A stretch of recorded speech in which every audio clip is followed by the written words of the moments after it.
नमस्कार विद्यार्थी मित्रांनो, मी प्राध्यापक स्वप्नील विजय धांडे. माझा विषय आहे व्यवसाय संघटन आणि व्यवस्थापन. व्यवसाय संघटन आणि व्यवस्थापन या विषयातील प्रकरण नंबर 2 व्यापार या प्रकरणाला आज आपण सुरुवात करत आहोत. प्रथमतः व्यापार म्हणजे काय, व्यापार कशा रीतीने चालतो त्याबाबतची काही माहिती ही आपल्याला दिलेली आहे. प्रथमतः आपण प्रस्तावना बघूया.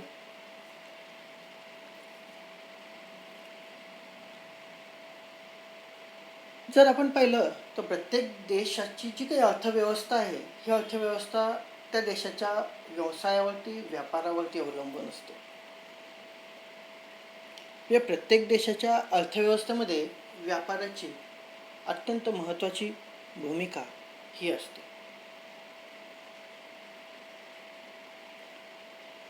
काही योग्य प्रकारे चालवलेल्या व्यापाराचे अर्थव्यवस्थेच्या सर्वांगीण विकासामध्ये आपल्याला उपयोग हा होत असतो. म्हणजे योग्य प्रकारे चालवलेल्या व्यापाराचे अर्थव्यवस्थेच्या सर्वांगीण विकास हे फलित असते. ज्या रीतीने व्यवसाय आणि व्यापार चालेल त्या रीतीने त्या देशाची अर्थव्यवस्था ही ठरत असते. त्या व्यापारावर, त्या व्यवसायावर त्या देशाची अर्थव्यवस्था ही अवलंबून असते.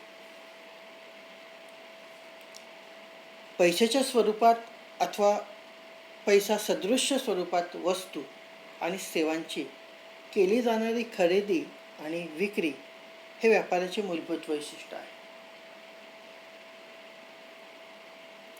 पैशांच्या स्वरूपात अथवा पैसा सदृश्य स्वरूपात वस्तू आणि सेवांची केली जाणारी खरेदी आणि विक्री हे व्यापाराचे मूलभूत वैशिष्ट्य आहे. आणि वस्तू आणि सेवांचा मालकी हक्क एका व्यक्तीकडून दुसऱ्या व्यक्तीकडे हस्तांतरित करणे हे त्याचे दुसरे वैशिष्ट्य आहे. पहिलं वैशिष्ट्य पाहिलं की पैसाच्या स्वरूपात व पैसा सदृश्य स्वरूपात वस्तू व सेवांची केली जाणारी खरेदी विक्री हे पहिलं मूलभूत वैशिष्ट्य. आणि दुसरं, वस्तू आणि सेवांच्या मालकी हक्क एका व्यक्तीकडून दुसऱ्या व्यक्तीकडे हस्तांतरण करणे हे दुसरं वैशिष्ट्य. वस्तू विनिमय हा व्यापाराचा मूळ प्रकार आहे. वस्तू विनिमय म्हणजे काय, तर ज्यामध्ये वस्तू व सेवांचा विनिमय प्रत्यक्ष दुसऱ्या वस्तू व सेवांशी केला जातो त्याला आपण वस्तू विनिमय असे म्हणतो. म्हणजे जेव्हा चलन प्रचलित नव्हतं त्याच्या आधी लोक जो काही व्यवहार करायचे तो व्यवहार वस्तू विनिमय होता. आपण यामध्ये पाहिलं की हा मूळ प्रकार आहे आणि यामध्ये वस्तू व सेवांचा विनिमय प्रत्यक्ष दुसऱ्या वस्तू व सेवांशी केला जातो. म्हणजे एखादा डॉक्टर असेल, डॉक्टरांनी त्या पेशंटला, त्या रुग्णाला चेक केलं, तपासणी केली. तपासणी केल्यानंतर डॉक्टरांनी काय दिली, सेवा दिली. सेवाच्या मोबदल्यात जो काही व्यक्ती होता तो डॉक्टरांना धान्य हे देतो. की एखाद्या व्यक्तीने गहू दिले, दुसरा व्यक्ती त्या गहूच्या बदल्यात तांदूळ देतो. म्हणजे एका वस्तूच्या बदल्यात दुसरी वस्तू, सेवेच्या बदल्यात वस्तू, वस्तूच्या बदल्यात सेवा. म्हणजे वस्तू व सेवांचं विनिमय, वस्तू व सेवांचं दुसऱ्या वस्तू व सेवांशी विनिमय, त्याला आपण वस्तू विनिमय असे म्हणतो. प्रचलित चलनाच्या शोधानंतर पैसा व्यापार अत्यंत सुलभ झाला. जे काही प्रचलित चलन आहे त्या प्रत्येक चलनाच्या शोधानंतर, उदाहरणार्थ पैसा, यामुळे व्यापार काय झाला, अत्यंत सुलभ झाला. पुढे आपल्याला अर्थ दिलेला आहे. अर्थ बघूया. व्यापार म्हणजे वस्तू व सेवांची देवाणघेवाणीची प्रक्रिया होय.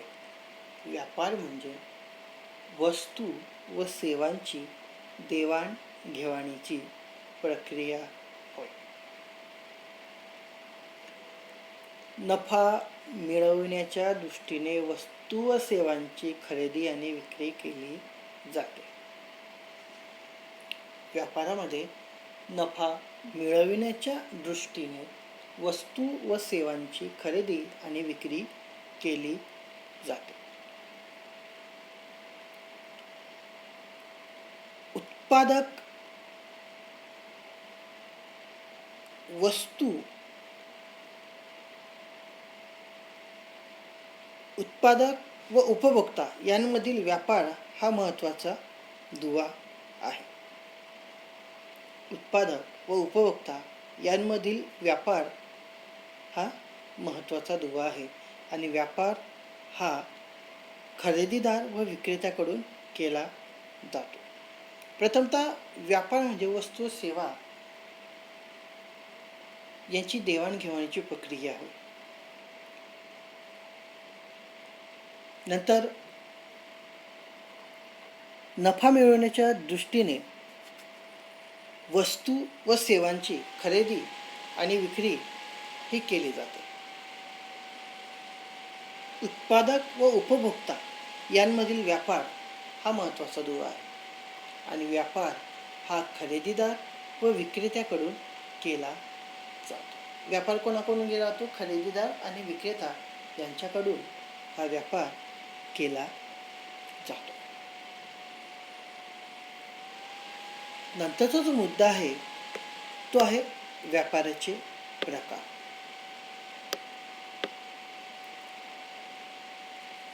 विद्यार्थी मित्रांनो, खऱ्या अर्थाने पाहिले तर व्यापाराचे मुख्यतः दोन प्रकार आहेत. अंतर्गत व्यापार आणि दुसरा आहे बहिर्गत व्यापार. अंतर्गत व्यापारामध्ये दोन प्रकार, एक घाऊक व्यापार आणि दुसरा किरकोळ व्यापार. किरकोळ व्यापारामध्ये दोन प्रकार आहेत, फिरते व्यापारी आणि स्थायिक दुकाने. फिरते व्यापाऱ्यांमध्ये फेरीवाले, टोपलीवाले, रस्त्यावरील दुकाने, स्वस्त वस्तूंचा दुकानदार, बाजारातील व्यापारी इत्यादींचा समावेश होतो. तर स्थानिक दुकानांमध्ये अजून दोन प्रकार असतात, एक लहान प्रमाणावर व्यापार करणारी दुकाने आणि मोठ्या प्रमाणावर व्यापार करणारी दुकाने. लहान प्रमाणावर व्यापार करणाऱ्या दुकानांमध्ये सर्वसाधारण मालाची विक्री करणारी दुकाने, जुन्या वस्तूंची विक्री करणारी दुकाने, अधिकृत विक्रेते, विशिष्ट प्रकारचा माल विकणारी दुकाने. तर मोठ्या प्रमाणावर व्यापार करणाऱ्या दुकानांमध्ये एक छती दुकाने, सुपर बाजार, साखळी पद्धतीची दुकाने, एक किंमत दुकाने, मॉल इत्यादींचा समावेश होतो. मुख्य जो व्यापाराचा प्रकार आहे दुसरा बहिर्गत व्यापार. या बहिर्गत व्यापारामध्ये तीन उपप्रकार आहेत, आयात, निर्यात आणि पुनर्निर्यात. आपल्याला या प्रकरणांमध्ये या सर्व व्यापारांच्या प्रकारांचा सविस्तर अभ्यास हा करायचा आहे. मुख्यतः जे व्यापाराचे दोन प्रकार आहेत, अंतर्गत व्यापार आणि बहिर्गत व्यापार, त्यातील अंतर्गत व्यापारापासून आपण माहिती घ्यायला सुरुवात करूया की अंतर्गत व्यापार म्हणजे काय. जेव्हा वस्तू आणि सेवांची खरेदी किंवा विक्री देशाच्या सीमा अंतर्गत केली जाते तेव्हा त्यास अंतर्गत व्यापार असे म्हणतात. जेव्हा वस्तू आणि सेवांची विक्री खरेदी विक्री देशाच्या सीमेअंतर्गत केली जाते तेव्हा त्यास अंतर्गत व्यापार असे म्हणतात. याचं उदाहरण द्यायचं झालं तर दारावर येणाऱ्या विक्रेत्याकडून वस्तूची खरेदी करणे. स्थानिक दुकाने, प्रदर्शन, विभागीय बाजार, विभागीय दुकाने किंवा मॉल इत्यादी अंतर्गत व्यापाराची उदाहरणे आहेत. कोणकोणती उदाहरणे आहेत? दारावर येणाऱ्या विक्रेत्याकडून वस्तूची खरेदी करणे,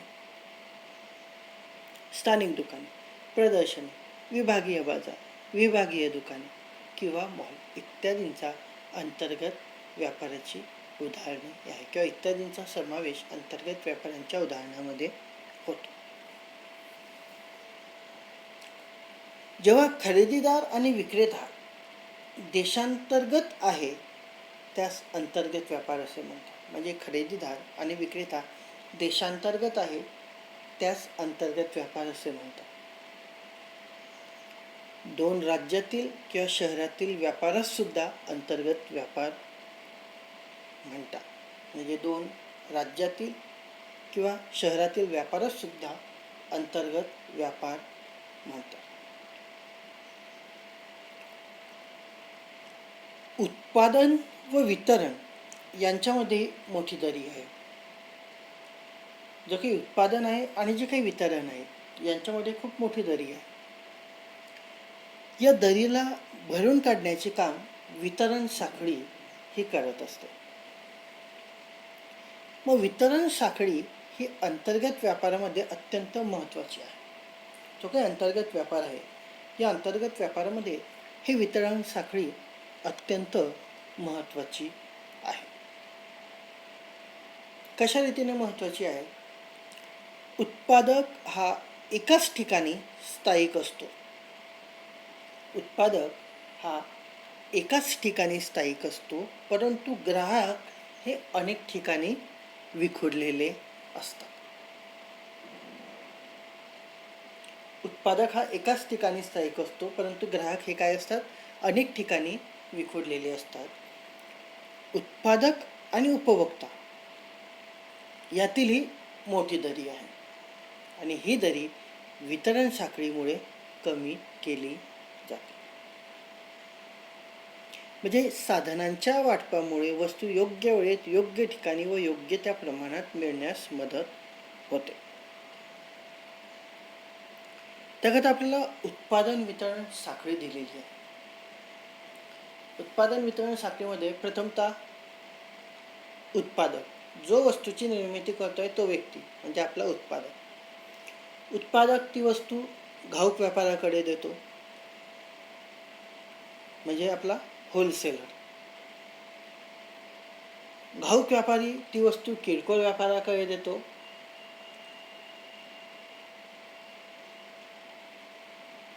म्हणजे आपला किरकोळ व्यापारी म्हणजे रिटेलर. आणि किरकोळ व्यापारी ती वस्तू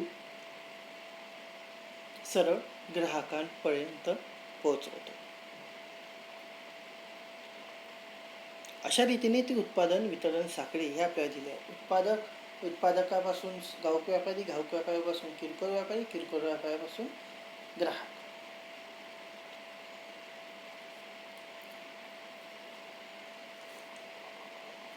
यानंतर अंतर्गत व्यापाराचे मुख्यतः दोन प्रकारात वर्गीकरण केले गेले आहे. पहिला आहे घाऊक व्यापार आणि दुसरा आहे किरकोळ व्यापार. घाऊक व्यापार म्हणजे काय ते बघूया. जेव्हा वस्तूची खरेदी उत्पादकाकडून किंवा निर्मात्याकडून मोठ्या प्रमाणावर पुनर्विक्रीच्या उद्देशाने केली जाते त्यास घाऊक व्यापार असे म्हणतात. जेव्हा वस्तूची खरेदी उत्पादकाकडून किंवा निर्मात्याकडून मोठ्या प्रमाणावर पुनर्विक्रीच्या उद्देशाने केली जाते त्यास घाऊक व्यापार असे म्हणतात. घाऊक व्यापारात खरेदी विक्री करण्यास जी व्यक्ती व्यस्त असते त्या व्यक्तीला घाऊक व्यापारी असे म्हणतात. घाऊक व्यापारात खरेदी विक्री करण्यात जी व्यक्ती व्यस्त असते त्या व्यक्तीला घाऊक व्यापारी असे म्हणतात. घाऊक व्यापारी किरकोळ व्यापाऱ्यांना विक्री करण्यासाठी उत्पादकांकडून खरेदी करतात. घाऊक व्यापारी किरकोळ व्यापाऱ्यांना विक्री करण्यासाठी उत्पादकांकडून खरेदी करतात, म्हणून घाऊक व्यापारी हे खरेदीदार आणि विक्रेते असतात.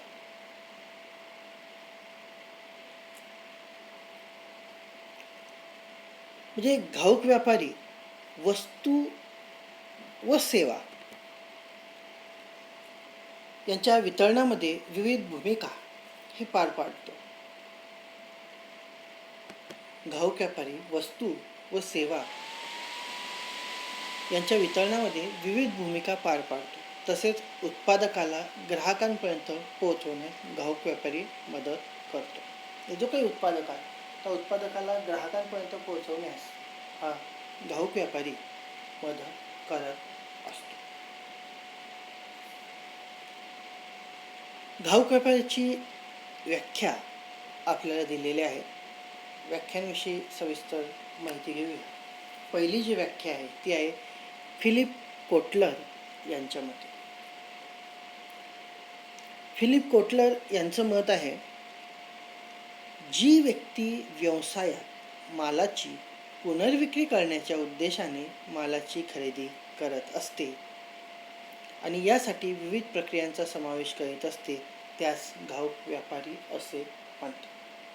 फिलिप कोटलर म्हणतात, जी व्यक्ती व्यवसायात मालाची पुनर्विक्री करण्याच्या उद्देशाने मालाची खरेदी करत असते आणि यासाठी विविध प्रक्रियांचा समावेश करीत असते त्यास घाऊक व्यापारी असे म्हणतात.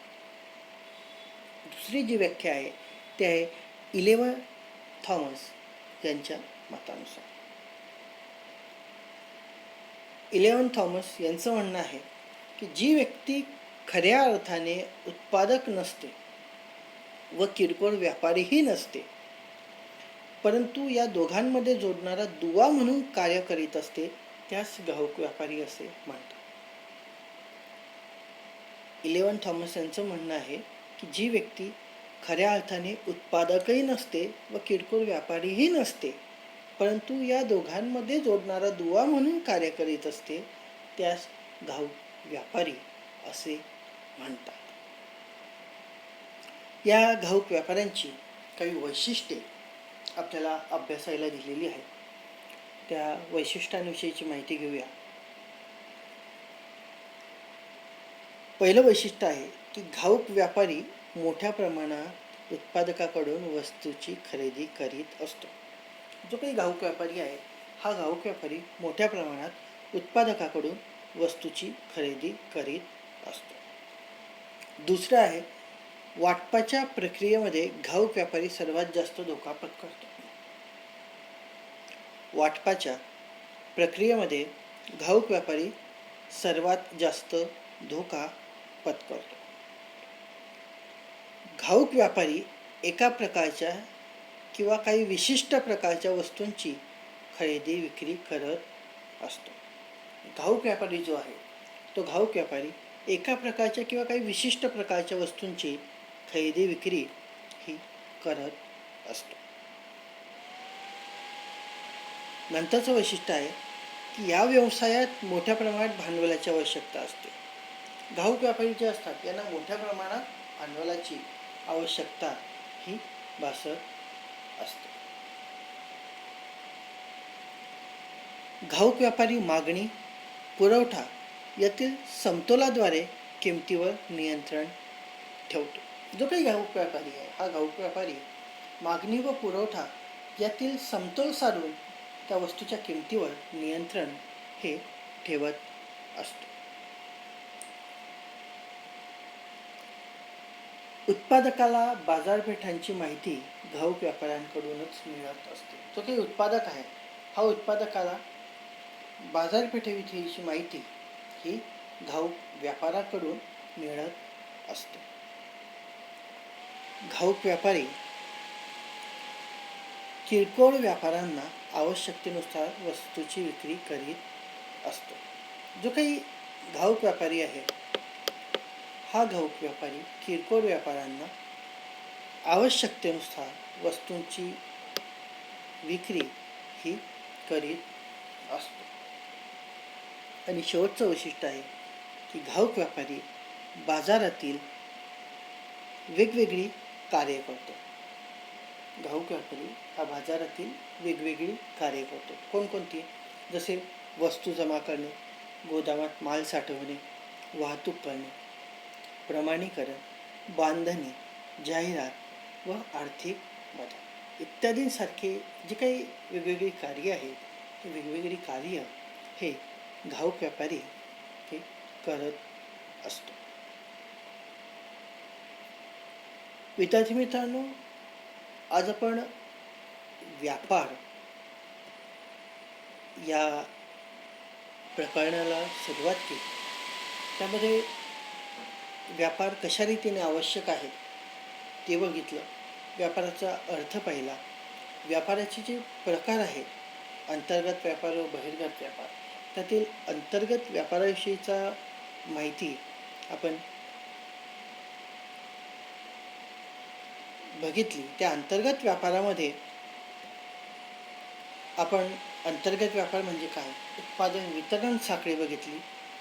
अंतर्गत व्यापाराचे मुख्य जे दोन प्रकार आहेत, घाऊक व्यापार व किरकोळ व्यापार, त्यातील घाऊक व्यापार म्हणजे काय आणि घाऊक व्यापाराची व्याख्या व घाऊक व्यापाराची वैशिष्ट्ये याबद्दलची सविस्तर माहिती आज आपण अभ्यासलेली आहे.